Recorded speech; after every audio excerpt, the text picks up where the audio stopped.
നമ്മളൊരു കാര്യം ചിന്തിക്കണം. നാളെ മറ്റന്നാള് ഇതിന്റെ അടിയിൽ കിടക്കേണ്ടവരാണ് നമ്മളെപ്പോലെ ഈ ഭൂമിയിൽ ജീവിക്കാൻ കുറഞ്ഞ സമയം അല്ലാഹു അനുവാദം കൊടുത്ത ഒരാൾക്ക് വീട്ടിലേക്ക് മര്യാദക്കൊന്ന് നടക്കാനുള്ളൊരു വഴി നമ്മൾ 4 അടിയാണ്ട് വിട്ടുകൊടുത്താൽ അവരുടെ വീട്ടിലേക്ക് അവരുടെ വല്യമ്മയെയോ വല്യപ്പയെയോ താങ്ങി പിടിച്ച് കൊണ്ടുപോകണ്ട, ഏറ്റിയിട്ട് ഹോസ്പിറ്റലിലേക്ക് കൊണ്ടുപോകണ്ട. നമുക്കല്ലാഹു സൗകര്യം സംവിധാനം സ്ഥലമൊക്കെ തന്നിട്ടുണ്ട്. 1, 2, 3 അടി വഴിയാണ്ട് വിട്ടുകൊടുത്താൽ മതി. എന്നാൽ ആ ഒരു പ്രയാസത്തിൽ നിന്ന് അവർ രക്ഷപ്പെടും. പക്ഷെ ചെയ്യൂല. എല്ലാവരും അല്ല, ചെയ്യുന്നവർ പലരും ഉണ്ട്. ചിലർ ആ വിഷയത്തിലൊക്കെ ഒരു തരം കടുംപിടുത്താണ്.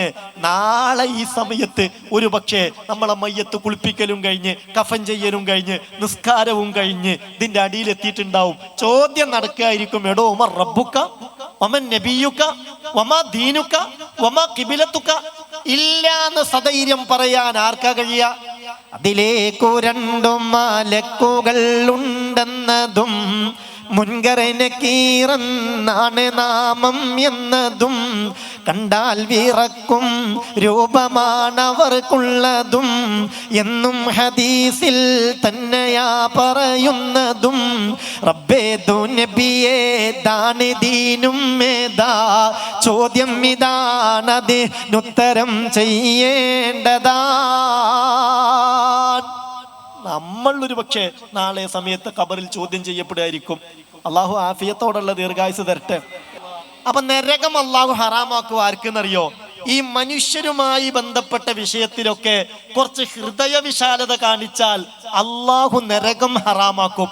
ഒരു നിസ്കാരം നോമ്പും മാത്രമൊന്നുമല്ല, ഹബീബായ നബി തങ്ങൾ പറഞ്ഞതല്ലേ, ഹറുമ അലന്നാർ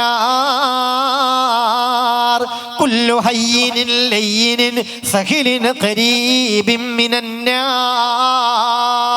നിങ്ങൾ ഈ ഹദീസിന്റെ അർത്ഥം ഒന്ന് ശ്രദ്ധിക്ക്. ഇമാം ബുഖാരിയും മുസ്ലിമും ഒക്കെ ഉദ്ധരിച്ച ഹദീസ്, ഹറുമ അലന്നാർ, അല്ലാഹു നരകത്തിനെ ഹറാമാക്കും.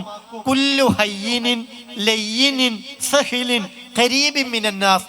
ജനങ്ങളോടൊക്കെ നല്ല അടുപ്പവും മൃദുലമായ പെരുമാറ്റവും നല്ല നിലക്ക് അവരെ സന്തോഷിപ്പിച്ച് അവരുടെ അത്യാവശ്യങ്ങളൊക്കെ നിറവേറ്റിക്കൊടുത്ത് മാന്യമായി ജനങ്ങളോട് പെരുമാറുകയും ഇടപെടുകയും ചെയ്യുന്നവർക്ക് നരകം അല്ലാഹു ഹറാമാക്കുമെന്ന് മുത്ത് മുഹമ്മദ് മുസ്തഫ.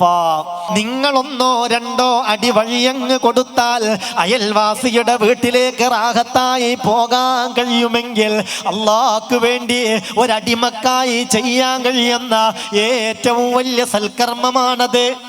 ക്യാഷ് എത്ര വേണമെങ്കിലും തരാം, നിങ്ങളൊരു അല്പം സ്ഥലം തരൂന്ന് പറഞ്ഞിട്ട് ക്യാഷ് ഒന്നും എനിക്ക് വേണ്ട, ഞാൻ തരൂല എന്ന് പറഞ്ഞ് ഈ ദുനിയാവിന് ഇത്രമാത്രം വില കൽപ്പിച്ചിട്ട് എന്താണ് നമുക്ക് നേടാനുള്ളത്?